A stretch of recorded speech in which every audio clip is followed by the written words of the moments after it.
am the fire, I am burning brighter, roaring like a storm, and I am the one I've been waiting for, screaming like a siren, and I've been burning brighter. I am the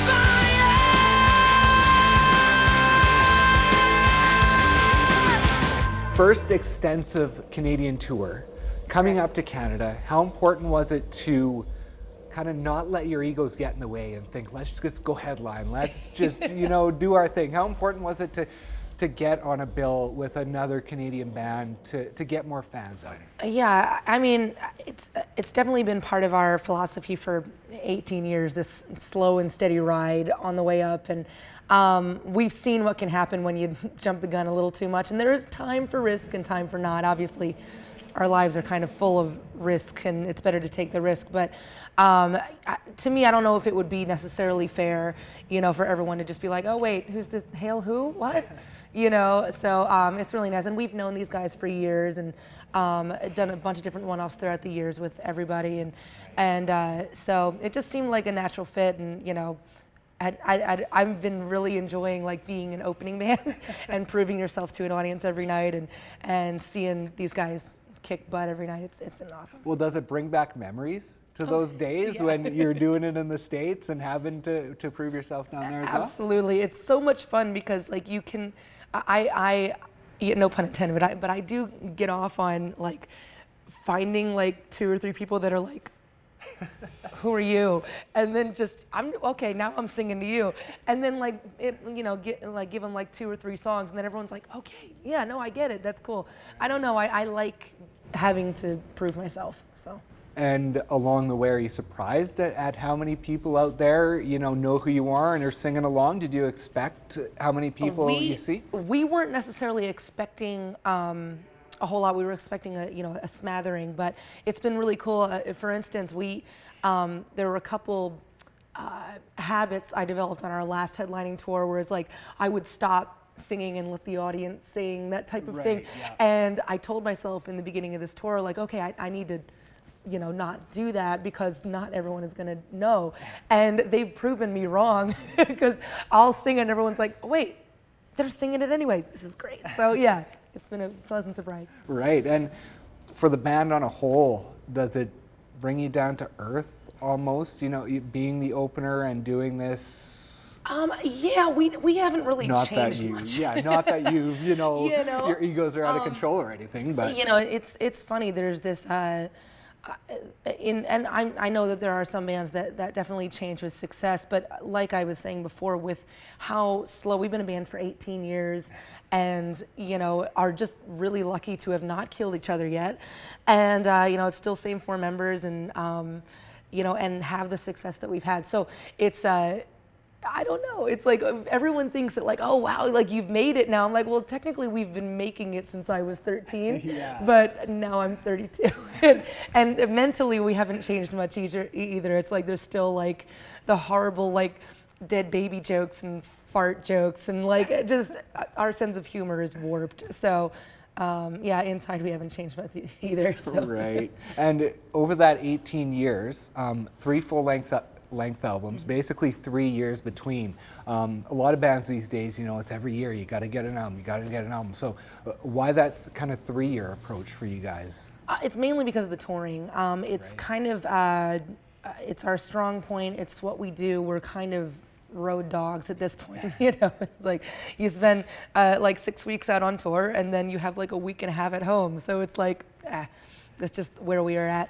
And again, I think just because of the industry right now, it's I feel like the people that I grew up listening to, you could put out one record and go through one worldwide tour, and then you take a break, do another record, and it's right now it's we're literally singing for our supper, and it's our bread and butter is the touring. So it's basically we have to kind of go through everywhere, a couple times, get it to a certain point where we're basically beating a dead horse, and we're okay, we should stop and do something else.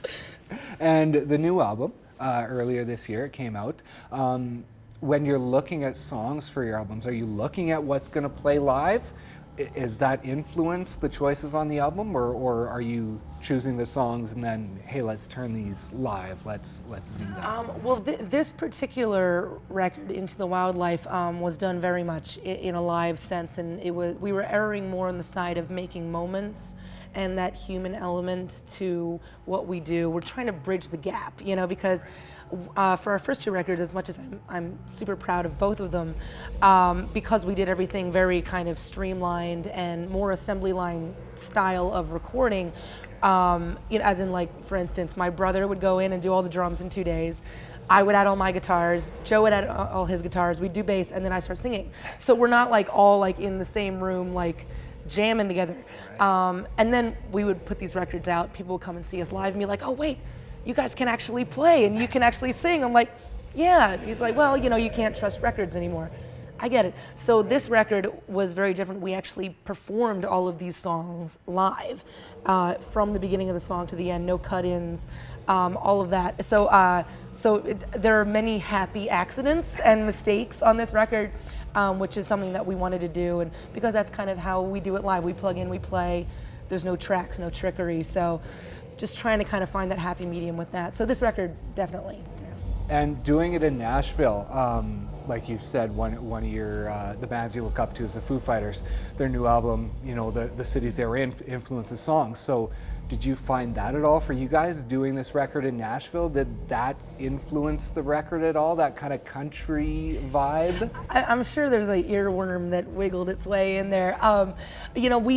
What we love about that town is that it really has become so much more diverse than just the country market. Yes, there's huge country. That's their MO, But just the vibe in general is that really no matter what genre it is, can you kill it in a bar at 4 a.m.? Can you sing some Janis Joplin and bring the house down? Like, that's what they judge you on. It's not necessarily like, what album, what magazine cover have you been on lately? So just the whole live feel and the fact that there's so many great musicians, it really kind of made us step up our game, because we were going out and seeing live music every single night of the week, and then we'd go in the morning and play music, and it's like you just look at this guy that's like just some dude, that probably works at Home Depot, and he can shred, on guitar, and we're like, we gotta practice.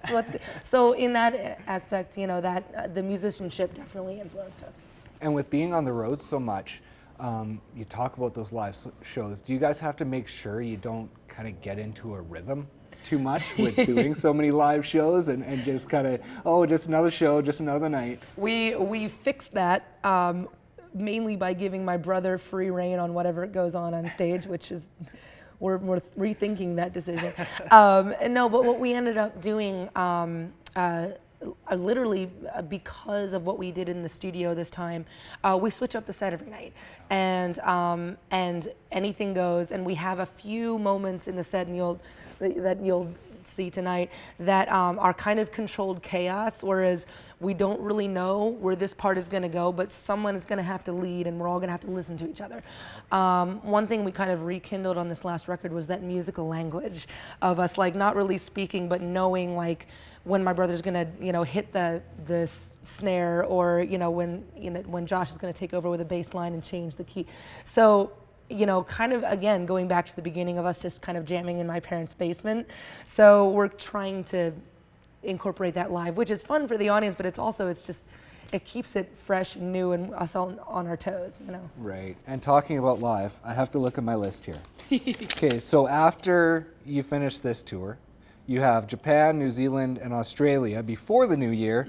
And then after the new year, you have the United Kingdom, Netherlands, Belgium, Germany, France, Sweden, Finland, Russia. Yes, correct. Before, I think, the end of February. Before the end of February, exactly. Like, how crazy is that? It's really nuts. We've been joking about on this tour because, we're at the end of this Canadian tour, and then annually we have a one-off in Hawaii, and then, like you said, we're going to Japan, Australia, New Zealand, and so we had to kind of pack for all seasons. Right. It's kind of a whirlwind. It really is.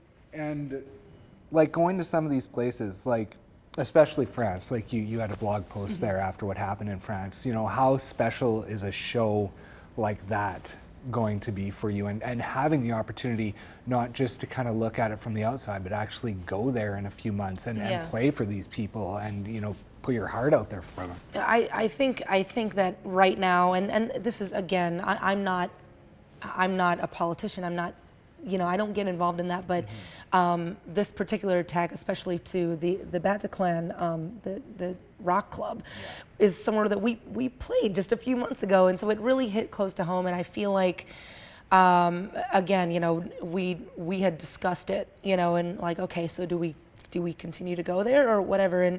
And the decision is that I think that these people need to know that not everyone is abandoning it, is abandoning them, and especially in the music industry. I mean, these people, the terrorist attack is an attack on, like I said in my blog post, it's our turf. These are peaceful people. We just want to rock and roll, man. We're not trying to get involved in anything else. Yeah. And so it's for us. I think it's important to just strap on our big boy and big girl pants and go over there and just play a rock show. Right, and even going to somewhere like Russia. Somewhere where they're having problems now too. Exactly. So like as a band, just it must feel pretty good just to have the opportunity just to go over there and just give to be able to do it. And, well, and I mean, there's this misconception, especially where I'm from in the States, that that's just something that happens over there. That's like, that won't affect us. What that attack proved was that it can happen anywhere.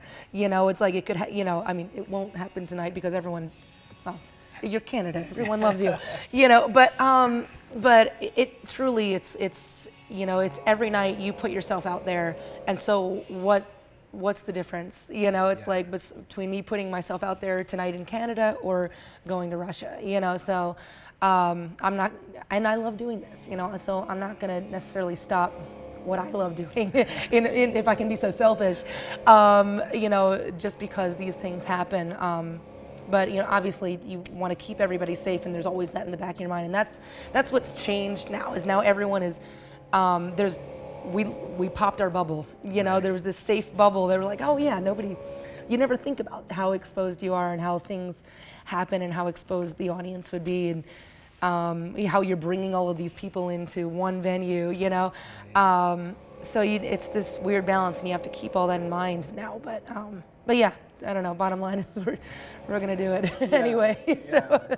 And the Carnival of Madness tour, the first time it's happening over Correct, in the UK. So yeah, just talk about that and what that means to be able to take a lineup like that over there. Well, this lineup for Carnival of Madness, the European trip now, is amazing because it's family for us. These are bands, except for the opener, with Shinedown and Blackstone Cherry, we've been touring with those guys since 04-05. So it's kind of like we're taking this family trip. And the thing is too, is that like we all used to tour together for a long time, multiple tours within a summer. And then everybody kind of had their own versions and corners of success. And so we've all been touring separately. And so now this is kind of going to be a family reunion, with all of us. And I can't wait. It's going to be fun to see everybody rock out again. And these boys have been kind of big brothers to me, just kind of coming up in the scene. So it's going to be fun. And is that kind of cool to look at bands like that you've come up with, and you look at them and you think, wow, they've done so well, and then you're able to kind of look at yourself and say, oh, wait a sec, we're at that same level. We've done it as well. It's really weird, actually. My brother, who's our drummer, and I in particular, have a lot of these like, can you believe we're still doing this? Like moments, and we've had a lot of those lately, because you never think you're going to be able to do all the things that you want to do. Like there's a difference between believing in yourself and being like, yeah, we're going to do it, and then things actually starting to happen. So we're really lucky. It's like this. It's a combination. Of course, we work our butts off to do this, but there's luck and there's like fate, because it could have gone so easily the other way. And so yeah, it's really weird to be like, oh man, we're like, as for instance, when we went to Europe on our first European headlining tour, we were playing places that were the size that Shinedown was playing when we first went over there with them. And we're like, this is so crazy. So it's just really neat to be able to do it with the people you love. Can't ask for anything more.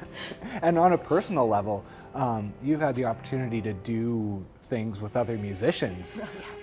You know, you just were in wherever it was with Hollywood Vampires. Oh, in Rio, man. In Rio. De Janeiro, yeah. Yeah, and doing stuff like that, like on a personal level, what is that like? It's amazing. I don't know what list I got put on, you know, is like, no, like you should do stuff with this chick, you know, but thank you for whoever put me on it, because I've gotten to knock so much off my bucket list, in particular with the Hollywood Vampires. It's like, you can't describe that kind of star power on stage when you're like involved in something like that, because it's like, these guys aren't doing it for money, because they already have that. They're not doing it to better their careers, because they're already like are rock stars. So they're just doing it to jam, and that was so fun. Like we didn't do anything like we did in rehearsal. It's basically like the greatness of this awesome bar band, you know, that just want to rock out, and then you're singing, and all of a sudden, like, just Alice Cooper and Joe Perry, and there's Matt Sorum and Duff McKagan, who is a rock, by the way,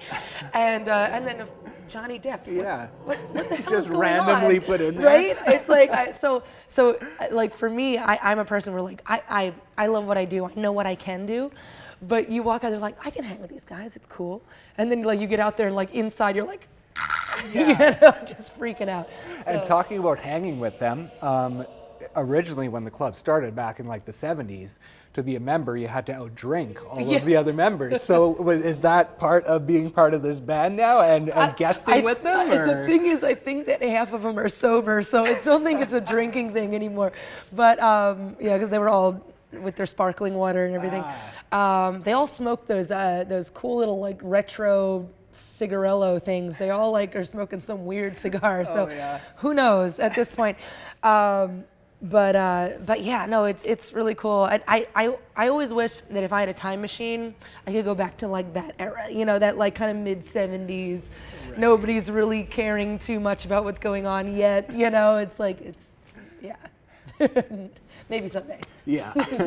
And with the touring, with the new album, do you have any like extensive U.S. tours in the books, or is that a lot of what happens during the summer, a lot of the festivals and stuff throughout the States? There's a lot of festivals in the States. We're planning on, we're debating on what to do, whether to go out as like a package headliner with a couple openers that we really enjoy, or do kind of what we are just coming from and do another evening with tour, just spanning a little outward in the States, and doing a little bit more of that, because that was a success, strangely.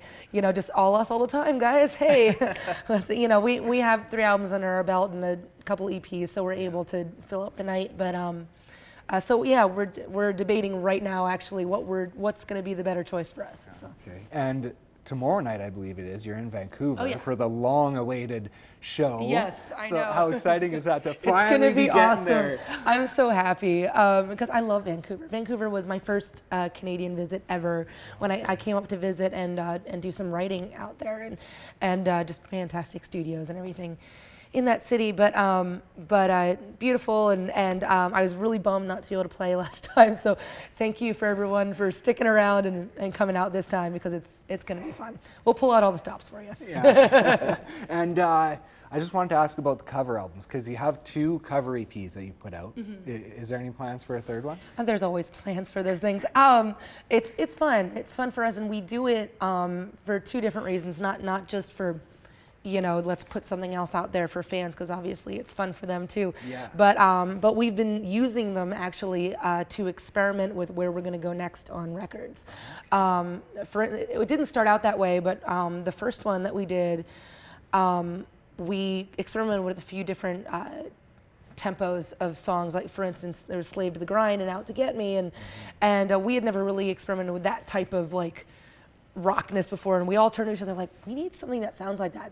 Out of that came Love Bites. So, and then we did Fleetwood Mac on this last one, and out of that came New Modern Love for this record. So it's kind of a safe way to be like, okay, let's cover a song that's already proven, but really try to discover something new about ourselves and what we enjoy, experiment with different genres, you know, just to throw something weird in the mix and challenge ourselves. So yeah, we're definitely planning on it. We're coming up with a list. We have no plans to be in the studio, because of our schedule. Yeah, exactly. But one of these days we'll settle down and do something for you guys. And is there any songs like at the top of the list that you're like, we're gonna do this? Or- Man, what was the one? What was the one we were just talking about yesterday? Well, we were talking about doing something, whether it is Adele or Whitney Houston or something. We want to try the diva-esque side of things because that's something that we've never tried. We don't know if we're going to actually do that or pull that off.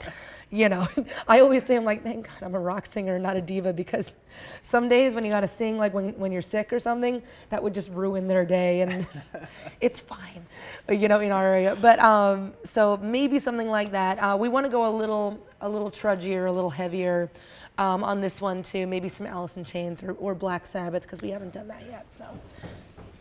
Well, yeah, I shouldn't keep you any longer. I could talk for the next hour. Me too. But yeah, thank you so much for stopping You're by. very welcome. Thank you for having me. Yeah, good luck going around the world.